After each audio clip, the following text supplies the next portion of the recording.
Hiccups happen when the vagus nerve irritates the diaphragm, making it spasm. They're usually triggered by eating too fast, feeling nervous, or even for no reason at all. Most people stop hiccups by drinking cold water or bending forward while sipping.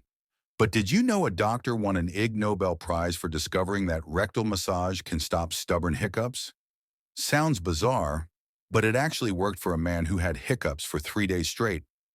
And if you think that's extreme, meet Charles Osborne, who had hiccups for 68 years, over 430 million times. Doctors suspect a fall damaged the part of his brain that stops hiccups.